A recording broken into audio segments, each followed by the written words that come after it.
It's not every day that you have an uplifting story where one man tries to take a global problem into his own hands and makes a real dent trying to solve it. Now, I'm not saying that Ryan has saved the global supply chain problem, but Ryan Petersen, it sure seems like he's made a big dent in terms of helping what is turned into a cascading problem. And let me sort of share my thoughts here so that way you can understand this uplifting story that I came across earlier today. So here's an aerial snapshot of the Wall Street Journal taking a look at the ports of Long Beach and Los Angeles, showing how there's literally dozens of container ships building up, waiting to offload their containers. And this is a real snafu. People aren't getting their goods. Merchants and lenders aren't getting paid. This means greater insolvencies. Retailers are losing business. And keep in mind, a lot of these retailers are already, super thin margin businesses. So losing a little bit of business has a big impact. Then these retailers don't have as much money to spend on advertising, or they're saying, hey, what's the point of spending money on advertising if we're not even able to sell these goods? You saw Snapchat fall 25% earlier this week, effectively on this very news. And if you have small retail shops not able to even sell goods, what's the point in paying their employees if they're not able to, keep the store open? So this is huge repercussions if you have a ports like this clogged up. And just for context, like these two ports represent something like 40% of the imports into the United States. So this is a big deal that has global ramifications. I'm not exaggerating that this has big impact that, if it's not solved in a timely way, will result in real financial hardship around the world. And worse, I would say, you see the shortages and scarcity. And this isn't a problem like Lehman Brothers that I'd argue could be equally catastrophic, where you can just print it over with have a friendly Federal Reserve just print tons of money and say, save the day. You can't do that here. You need real leadership.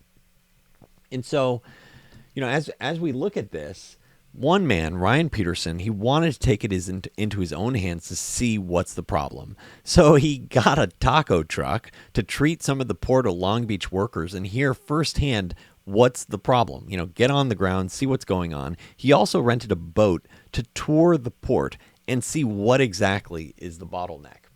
Now, for context, Ryan is not just a citizen. He's also the CEO of Flexport, which is a fast-growing private company, a logistics software solution that's backed by Peter Thiel. And so Ryan started tweeting at 6 a.m. this morning about how, despite hundreds of cranes at the port, only 7 were operating. So this is a problem that's cascading. It's not getting better. And he successfully identified the choke point by being on the ground, doing a tour, talking to tons of folks. Dock workers are eager to work. They're not the problem.